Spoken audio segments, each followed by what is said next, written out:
Maayong adlaw mga kapatili, way abas ni para sa News 5 Bisaya. Dili mosugot si Senate Finance Committee Chairman Senator Win Gatchalian sa bisan unsang klase sa insertion sa budget panahon sa Bicameral Conference Committee, labi na kung wala kini sa orihinal nga gipasa nga National Expenditure Program ug wala moagi sa mga pagdinig sa Senado ug Kamara. Matud pa niya, limitahan lamang sa disagreeing provisions sa House ug Senate versions ang pagtrabaho sa budget BICAM. Apil niini ang pondo para sa charter change tungod kay wala kini nga item sa orihinal nga 2026 budget nga gisumite sa Kamara ug Senado. Karong hapon gihatag ni DBM Secretary Amenna Pangandaman sa Senado ang 2026 National Expenditure Program. Kitakda ang Development Budget Coordination Committee hearing sa Setyembre 1 ug target nga sugdan ang budget briefings sa mga ahensya gikan Setyembre 3 hangtod sa unang semana sa Nobyembre. Gawa sa pag-upload sa budget document sa websites, usa sa mga bag-ong buhaton sa Senado mao ang pag-apil sa civil society organizations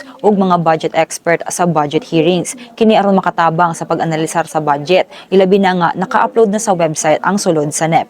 Abli usab ang Senate Committee on Finance nga mudawat ug amendments gikan sa publiko. Apil sa mga imbitahon sa budget hearings ang League of Cities and Municipalities aron mismo ang mga lokal nga opisyal makapahayag kung sakto ug angay ba ang mga proyektong ipatuman sa ilang lugar sama sa flood control projects. Gilauman nga unya i-adapt na sa Senado ang Senate Concurrent Resolution number 4 nga nagtinguha nga mas transparent ang budget process. Apil sa mga amendments niini ang pag-livestream sa budget process ug paghimo og matrix aron mas masayon masabtan sa publiko ang mga kausaban sa budget. Laki po sa hisgutan ang panukala ni Senator Ping Lacson nga ipahayag kung kinsa nga mambabatas ang nagpanukala sa usa ka budget amendment. Nagtumong kini nga mas mapatransparente pa ang deliberasyon para sa 2026 budget. Gisangat kini ni Lacson aron mapanubag ang mga nagpanukala sa mga proyekto sama sa flood control ug ubang infrastruktura nga muubos ang kalidad ug mahimong ghost projects.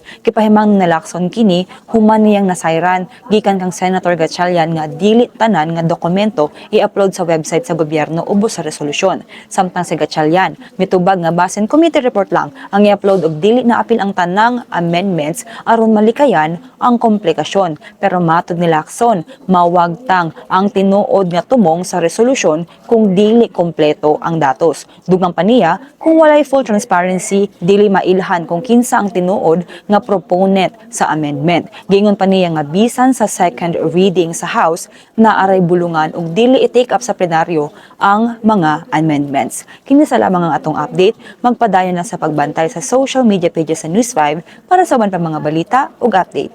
Amping tang tanan.